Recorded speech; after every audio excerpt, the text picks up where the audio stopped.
Hey, everybody, and thanks for listening to the Tommy Sandu podcast. It's me, Tommy, of course, and this chat is with Nikhil from GoDaddy and our guest, Jatin Sapru. Jatin is a brilliant, successful sports journalist and broadcaster, covers a whole load of stuff for Indian sports channels, but I came across him with all this cricket stuff that's going on. Of course, I'm out here in Dubai covering the T20 World Cup.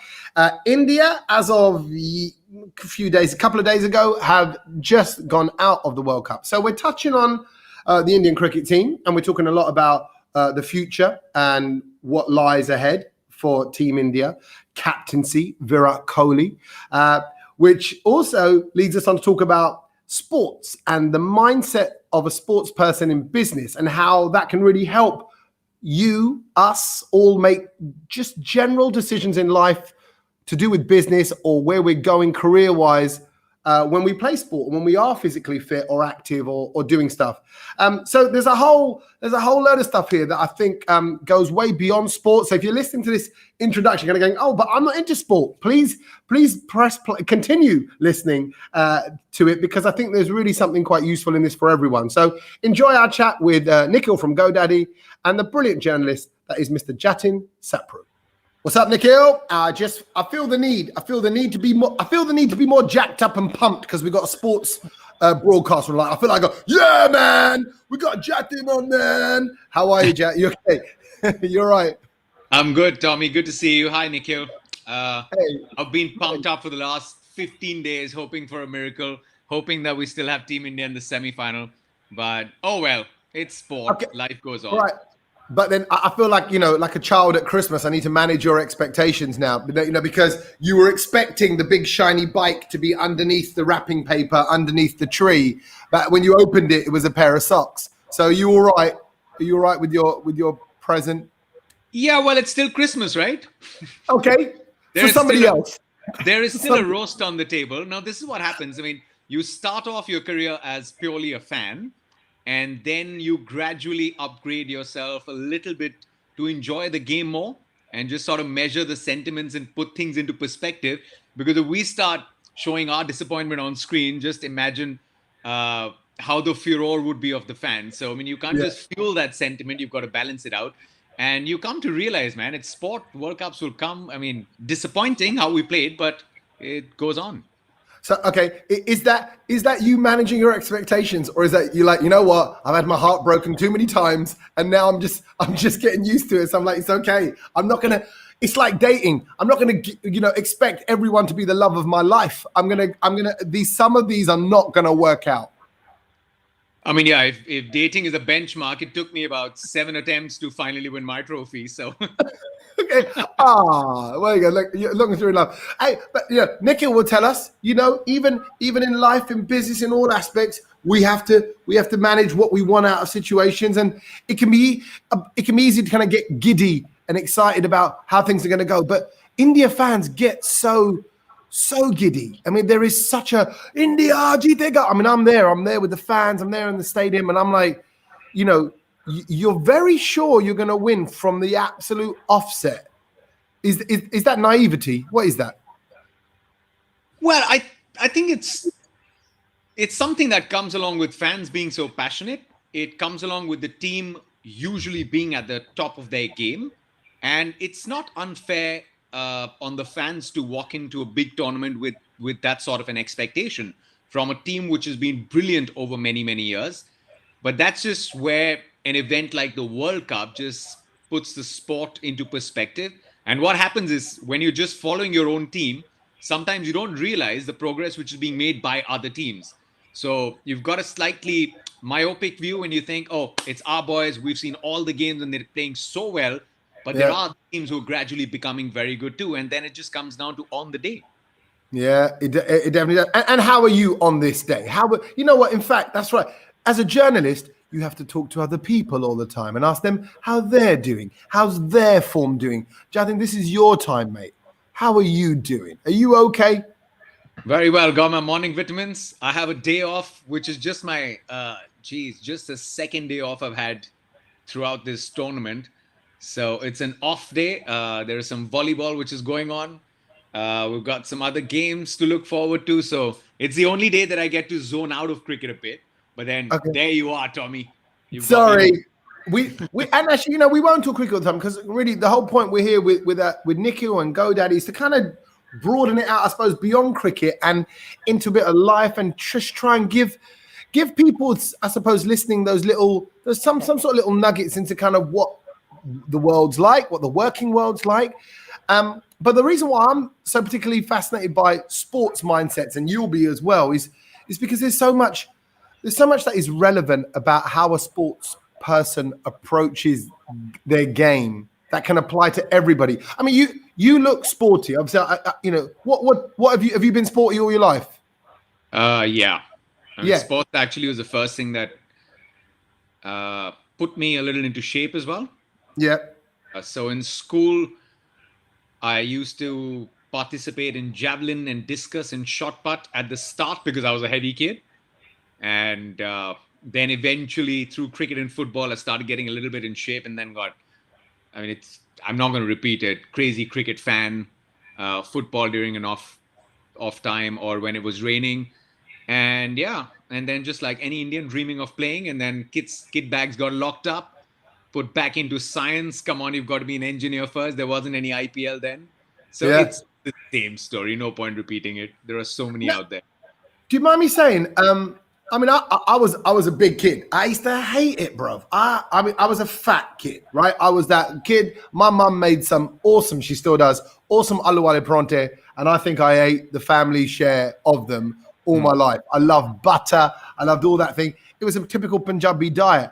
But I remember being very aware of being a fat kid. I hated it. Swimming, we go swimming with the class. You'd sit on the side.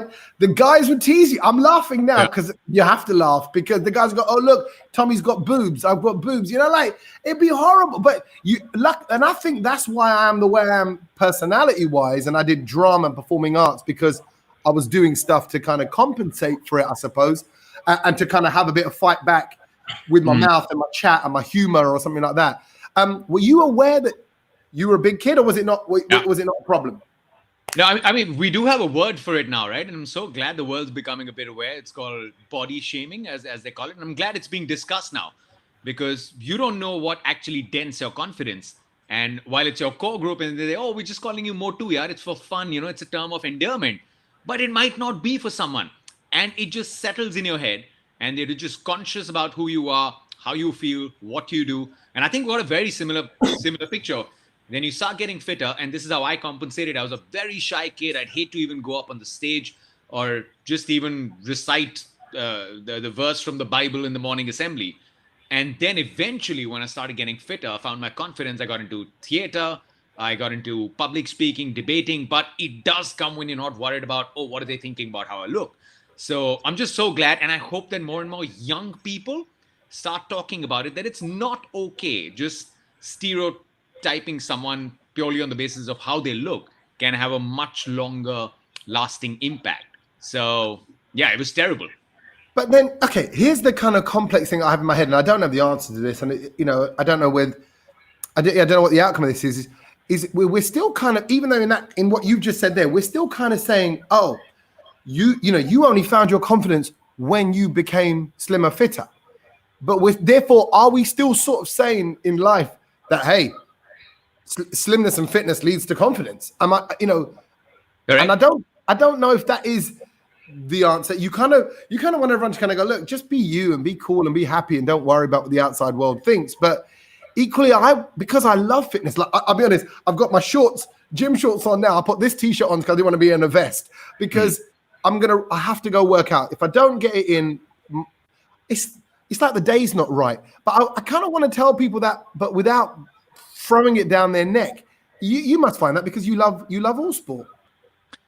Yeah, I think it's a very personal thing. There are some people who don't give, two hoots about it, which is great. And I hope there are more and more such people out there. And I think the world's changing a bit because there are many other avenues where you can just find your niche that gives you confidence.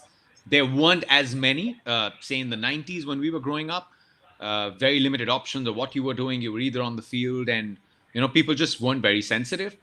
But yeah, you need to just find yourself. Fitness and health should be two different things. I think that's the most important thing. You need to be healthy. You need to have your health in check. Looking fit is, I think, is very plastic. As long as you feel good, you take care of the basic parameters. I think that's something we can all move towards. I mean, I've got a Punjabi mother as well, man. I mean, she sees like a little bit of like when you say, "Hey, you got your jawline out," my mother would come and say, "Tenu ho ki gaya? Inne pyare tere gaal hunde si, hun dekh skeleton jiha ban gaya tu hun." Yeah, my mom does a muh suk gaya. Muh suk gaya tera muh. I'm like, oh God, mom, it's all right. Actually, Nikhil, on that note, I got to say, we just in terms of the benefits of working out and fitness and things like that to get your head right or to get the confidence right. There are times even I feel like you don't know what the options are to deal with this. It might be just a small thing or a thing that concerns a few people. But when you're on the treadmill, when you're on a cross trainer, it's weird. It's like magic. You then know that, oh, I know. I'll call him. I'll make him do that. And I'll make this do that. So fitness and business, Nikhil, do the two go hand in hand? Yeah, see, fitness is just you and yourself, right? I think as Jatin was talking about, I think there's a lot of confusion between being healthy and being fit. And I think firstly, even in business, right, you ought to be healthy.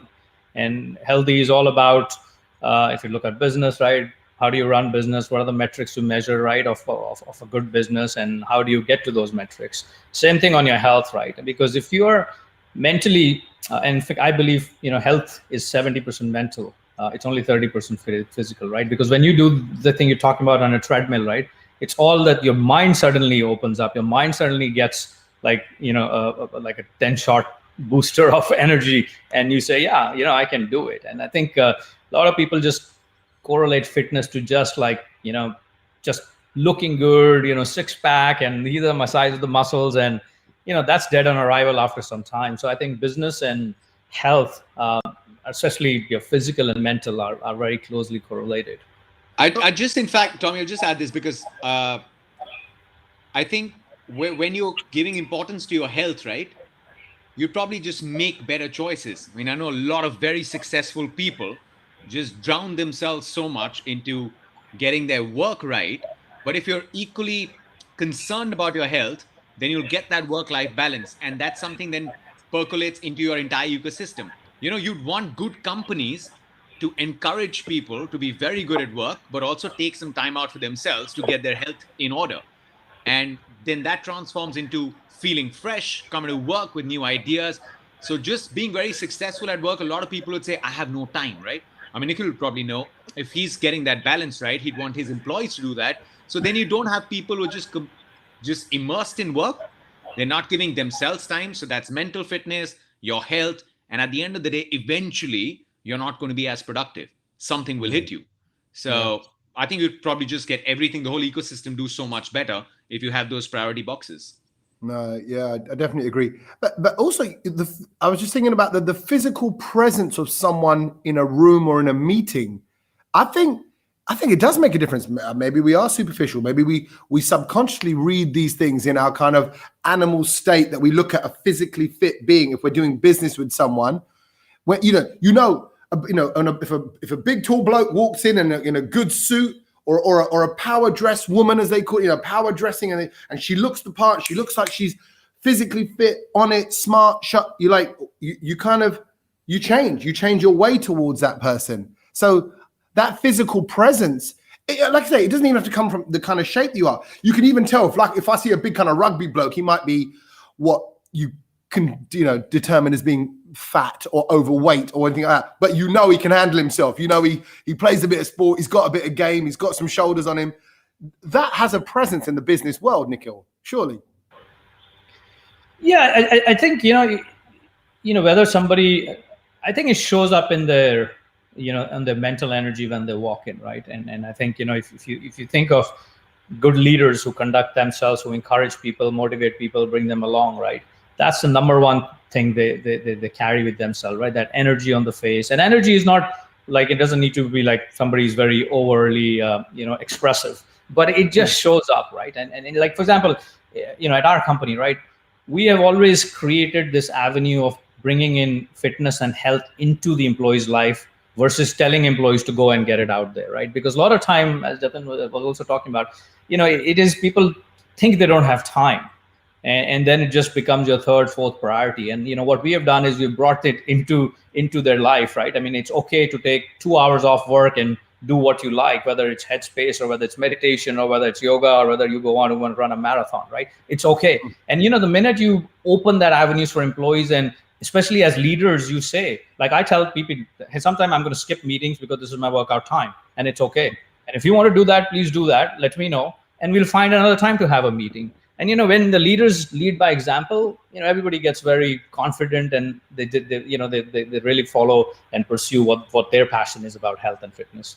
I think that's so cool. I think people should almost meet on the cross trainer and go, right, let's put 2 cross trainers head to head and go, right. So what are you thinking about this? I think so much more probably get done, and ideas for ideas creation as well. I'm in a creative field. If I'm thinking so many stupid sometimes ideas come to me on the cross trainer, but I love it, and I love that buzz that I get from it. Yeah, I've seen, but then there's a flip side to it.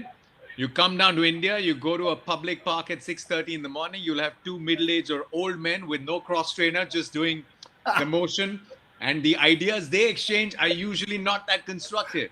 Okay. It just be about, oh, he parked his car in my parking last night, I'm going to puncture his tire. Okay, yeah. You walk past and you're like, good morning to you too, sir. Yeah, exactly. It's not a positive way to start the day. Talking about leadership then, we have to talk about our man, Virat Kohli. Obviously, Jatin, I know you've covered him, interviewed him, followed his career. You probably followed him from his chubby days to his lean days. Mate, hey, are you two like mirroring each other's body shapes? Is that what's going on here? Are you and Kohli side by side? Is that what's happening? I've actually drawn a nice little parallel in my head. Obviously, not compared the achievements here, and I haven't had the need to put in the same amount of effort because I don't have so much at stake. But I actually know Virat from his under-19 days. Right. I grew up in Delhi, and I grew up with very modest means. But I've always known stories and heard stories that even when he enjoyed a good time, he was never someone who would miss practice. Now, he's a freak when it comes to his mindset. If he sets out to do something, he's going to do it. And even if it was out till 4 in his very young days, even if he was out till late at night, he'd be there at practice at 6:30. So you can never question his work ethics. And then probably came a point where he asked himself, right, I could do better. I'm worshipping maybe mediocrity here because I've got the potential to not be great. I've probably got the potential to be the greatest. So I've always said since 2012, 13 onwards, Virat's been competing against himself. There's just a switch that he found. And he probably realized that, okay, cricket's been played a certain way. And if I continue playing this way, I will be good. But can I unlock something else? And in the process, he's actually brought about a tectonic shift in the way cricket's played now. I mean, fitness is a very peripheral view, right? Because then people say, hey, Arjuna Ranatunga played cricket, Inzamamul Haq played cricket, and they were damn good at what they did. But the way cricket is played today, the pace at which it is moving, he's just unlocked that, okay, there is another level that you can reach, and cricket will evolve as a result. So when I was a young reporter, I was enjoying a good life. Suddenly, I'm traveling to different parts of the world. I'm getting to cover cricket and go out. I've got some money in my pocket. But then in 2011, I just looked at myself. There was India's tour to England. And I looked at myself and I was like, I'm part of a visual medium. Do I just want to keep doing what I'm doing, on-ground reporting, an odd gig here or there? Or do I want to do this a little more seriously? And that's where I sort of started working out on myself, become fitter, put in more efforts. And then you realize, geez, I mean, there's so much which is just untapped. And leadership styles for me, I mean, it could be different. There are different ways. As long as you're leading by example, you're not asking people to do what you're not willing to do. That's not right. So MS Dhoni had a different style of leadership. Virat Kohli's had a different style of leadership, and both of them have worked. So leadership styles could be different. But one thing which is, I think, pretty standard is that, are you a leader or a captain? If you're a leader, then you're not saying, all right, boys, go out, you can do this. I mean, if you're a leader, you say, come on, guys, I'll show you how it's done. And let's all do it. So I felt in Indian cricket, we've had a lot of leaders coming through and not just captains. They've had different styles and all of them have worked. See, I really like that on many levels, because you say about worshipping mediocrity. I'm going to use that line, because that's I think that's where a lot of people set their bar, because it's a safe place to be. You know, hey, I've got a dream. And, Nikhil talks about people pursuing their dreams all the time, and that's really what the company's about, and starting people off. And it's very easy to set it at mediocre. Sorry, Nikhil, go. Yeah, no, I was just about to add, right? I think one thing about leadership, style is one thing, but the other thing too, what defines a leadership is their guiding principles. Because, MS Dhoni, Kohli, very different styles and everything, right? But I think once the people who work with you in team, they know what your guiding principles are, what drives your decision making, what drives you as an individual, where do you separate from the wrong to the right, or how do you separate your different kind of decision making attributes, right? So as a leader, very important to declare your guiding principles, because once people see that, they may follow a very different way to kind of mirror you or not mirror you, but what they follow will take really closely is the guiding principles, because then there is no confusion left as to why something is happening or something is not happening, right? So I think declaring guiding principle is like the number one thing I've seen successful leaders have done in business. And then they want everyone to buy into that idea, right? And once you convince everyone to buy into that idea, then you're all moving in the right direction. Yeah. So what do you do? What do you do when you've got people that don't quite buy into it? Because everyone, let's say on the Indian cricket team, wants to win. Everybody wants to bowl the best they can, field the best they can, to bat the best they can. But then intertwine right into that in the nuances of the play and the way they play. And, I know I don't understand the game as well as you do, right? But I know that I've heard Virat say that was a clinical performance that we did there. And I don't even know how clinical it is, because what's going on in the nuances of that, I just won't understand. That's an athlete at their top level. And I don't want to understand. I want to enjoy the game from the fans, and I want to dance to the tall. That's my involvement with it. But that's the harder bit. It's when it gets down to the nitty gritty. Maybe one for you, Nikhil. Like people might have teams of people working for themselves, working with them. But someone's just got, and I have it with various shows that I make and things that I do. Someone wants to take it in a slightly different direction. How do you do that? How do you balance that out? I think the first thing you do is you bring everybody into the kitchen, right? I think everybody wants to be heard. Opinions and ideas or even approaches to a particular problem may be very different, but everybody wants to be heard. And I think as a leader, your job is to get everybody into the kitchen, have everybody debate till the cows come home. Let them debate, right? Like encourage constructive debates, and even if you're going at it at a high volume, let it be, right? But once you're done for that session, right, however long it may be, a day, 2 number of hours, you not everybody will agree, but at least everybody had expressed their opinion, and then the team moves along. And there will always be people, they won't come along. And then as a leader, it's your decision to make the right choice, because you not only need the right people on the bus, you got to get the wrong people off the bus. Very important. And you have to sometimes make those tough choices, but you do that only after giving an opportunity for everybody to be heard.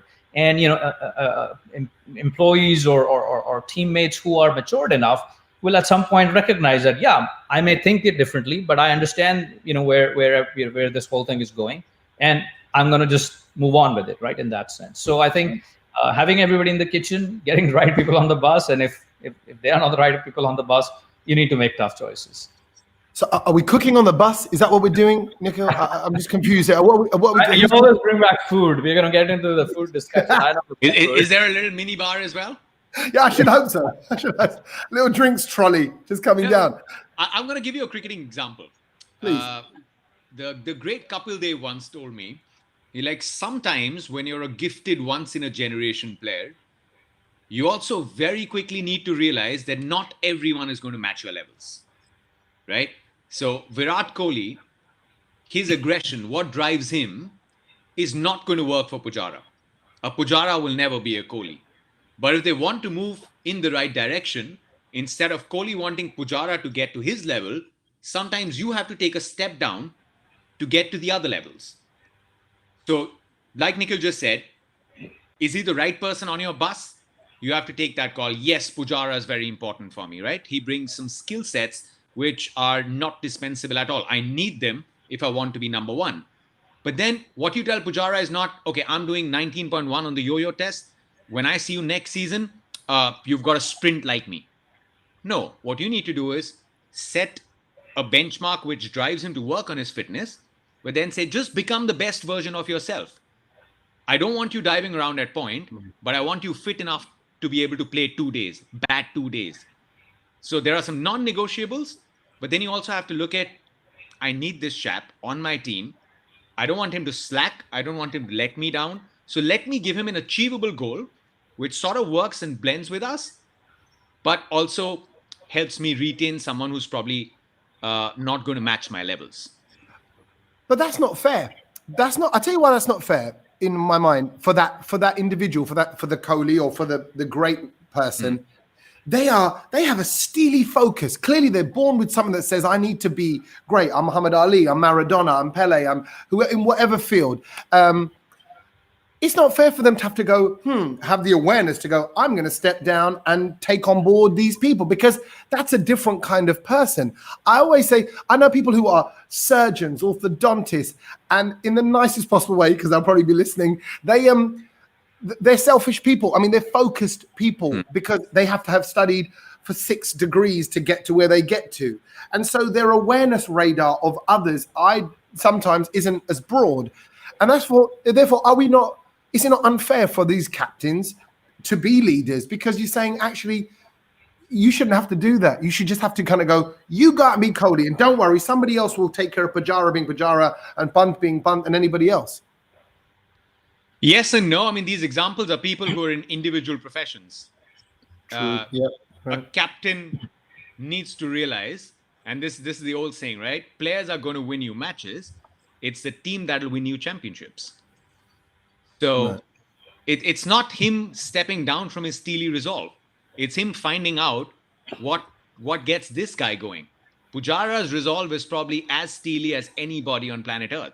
I mean, batting out more than 1,000 balls in Australia, taking 500 blows in your body, not staring at the bowler, but still doing all of this is as steely a resolve as someone going to Mitchell Stark, looking in his eyes and saying, out you go, boy. So it's just different for everyone. But a captain needs to take players along. MS Dhoni is probably different.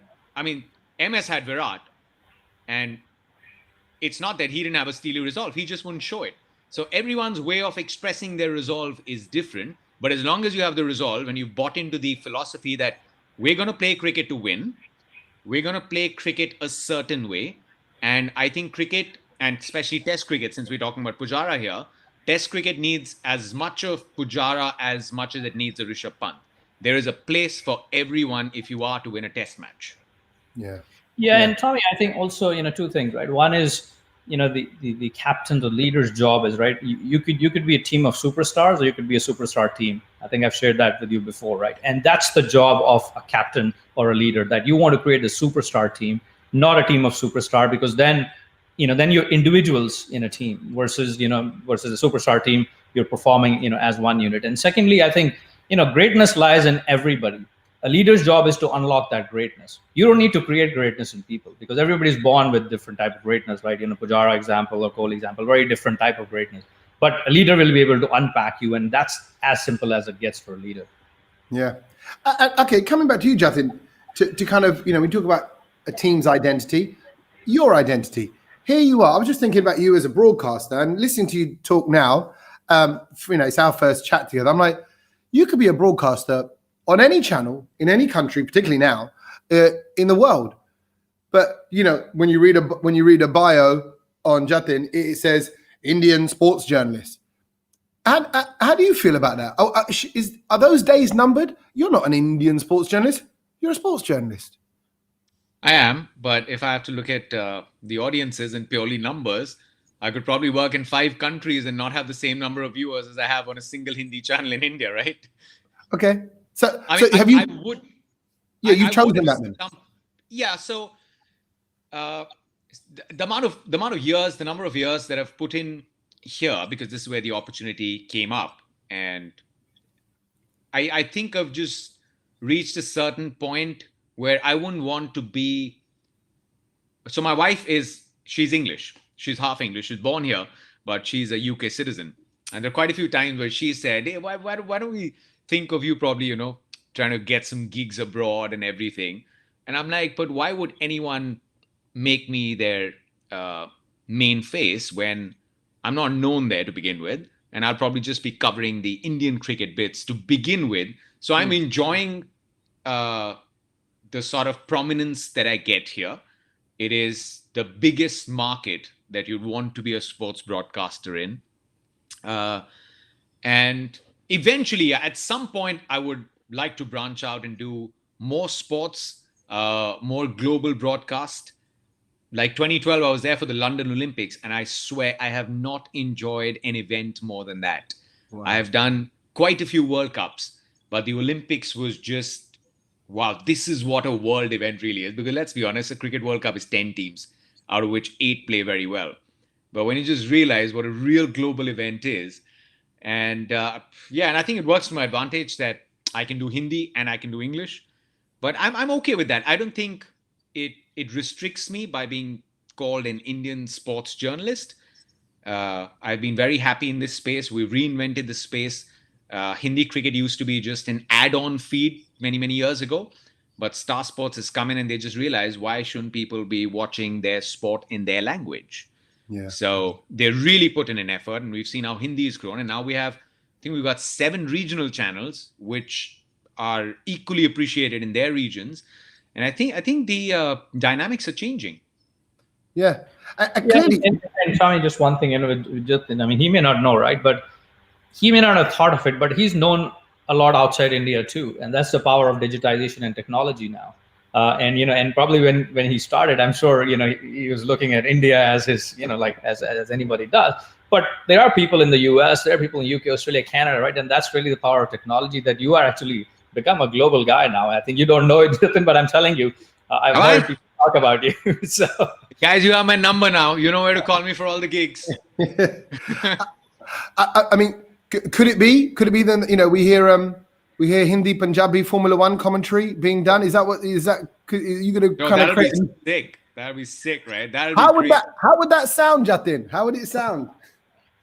How would that sound? Oh, Sebastian Vettel left to overtake कर रहा सी. Oh, तेरा बेड़ा तरे. तेरा tyre puncture होने ही होना सी. अगले lap च नहीं हो सकता सी. ਇਹਨੂੰ पंजाब दे हाईवे ते भेजो ट्रक चलाउण वास्ते. ਐਵੇਂ छोटी जी गड्डी चला रहा. That's brilliant. You know what? There's a whole sketch in that. I absolutely love it.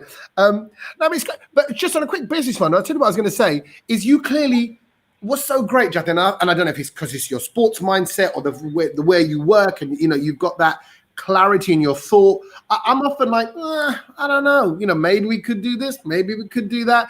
You know what you are, you know where you stand, you know where you kind of feel like you belong or fit in as a broadcaster, as in a working sense. I mean, see, you as a husband, you as a family man is a different thing, but here you're kind of focused.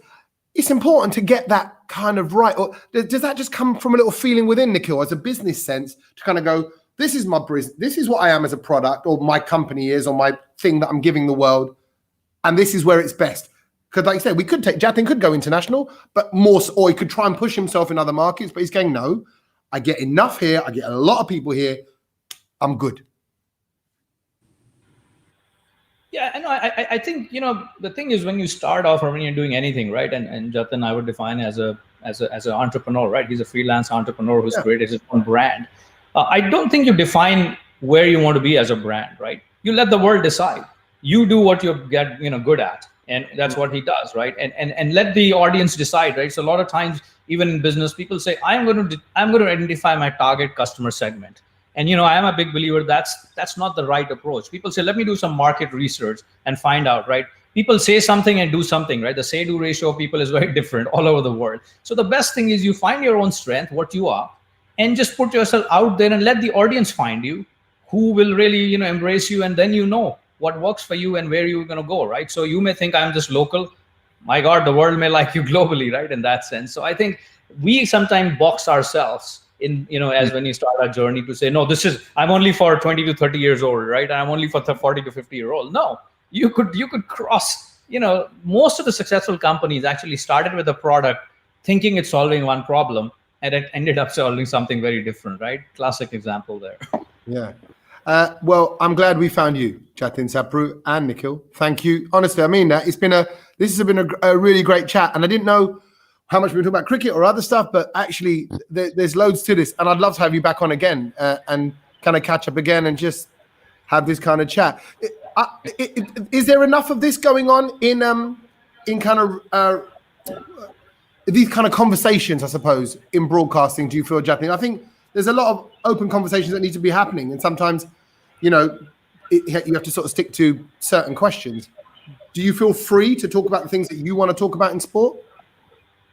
Well, yes and no. What also happens is these high-stake tournaments, there is obviously a lot of sponsor pressure. There are lots of storylines and narratives that usually that's a storyboard for a tournament. But there are occasions when you can explore topics. Like, I'm trying to bring in more and more since this bubble fatigue and, ever since COVID has struck. I'm just trying to, even on commentary, try and just explore a little bit more how these things can play a part in your performance. And at the end of the day, just sort of draw parallels with when you become a player, people tend to forget that it is like your life. They're also doing a job. It comes with its pressures. And it's like when you go to work and your boss screams at you for one shoddy decision, that's one guy who screamed at you, and you can probably have a terrible day. Now here you're looking at 20, 22-year-old kids who are playing in front of the whole country, and their appraisal and assessment is being done live with 50,000 people in the stands and probably 50 crore people watching back home. But at the end of the day, they know it's all performance-based. Their contracts, their remuneration, it is a job at the end of the day. It's a privilege. It's a very high-paying job. It's only for a short span, but there's not much difference in what goes in here. The pressures, the insecurity, the preparations, it's not different from anyone who probably goes for a 9-to-5 job or is working hard to put food on his plate. So I'm just trying to, and since I haven't played cricket, the expertise comes in from our former cricketers, but I'm just trying to bridge that, connect, or making fans realize that, hey, they're not that different. They're real life people who are doing something apart from what we do, but similar stuff goes in, try and get into the mindsets, bring out more human stories. So we do get time to explore conversations, and mental health, like I said, is currently a big one. And I think that's where your responsibility comes in. And then you've got podcasts and chats like this, which I'm hoping a lot of people get access to. Great. And actually, on that note, then I can't let you go without finding out how you feel about the changes that are coming on board with the Indian cricket team and the wall being put in place. Mr. Dravid, what will that bring for the new era of the Indian team? Yeah, I mean, you've summoned the wall to come and rebuild. Yeah. I personally do not think that we need wholesale changes. I understand the disappointment that comes with losing out in a World Cup. It's a team that's done ridiculously well. In test matches, we lost the World Test Championship final, but the conditions were a bit up and down. We've been losing moments, we've not been losing matches. We just have a period of bad play, and probably it comes just mentally, with that fear just scarring you a bit. And that's what even Virat said in his post-match press conference, right? That first couple of games, we were just not brave enough. Now, you don't know where that comes in from. I'm sure a little bit of fatigue plays in. There is pressure. There's social media pressure is a lot different than what it was 10 years ago. I mean, even if you're trying to unwind, you'd probably have 10 messages that are going to just plant a seed. Failure is not an option. So a lot of things affect your performance, but I think in Test cricket, we've done very well. What Rahul Dravid will bring is a little more calmness and stability. Ravi is when you want to play an aggressive brand of cricket, right? Because you strived so hard, and that's gotten you far in Test cricket and all formats. So, but Rahul Dravid will bring that little sense of calm. Maybe in those big moments, he'd probably bring in a little more stability. Just maybe backing the players for a few extra matches. It's good to have flexibility and options, but there are players who probably will do with a little more pat on their backs and a little more time to just find their feet in the team. And apart from that, I think it's the captaincy transitions that need to be handled well, because we have Rohit Sharma right now, which is great, but Rohit's the same age as Virat. In fact, he's probably a year older.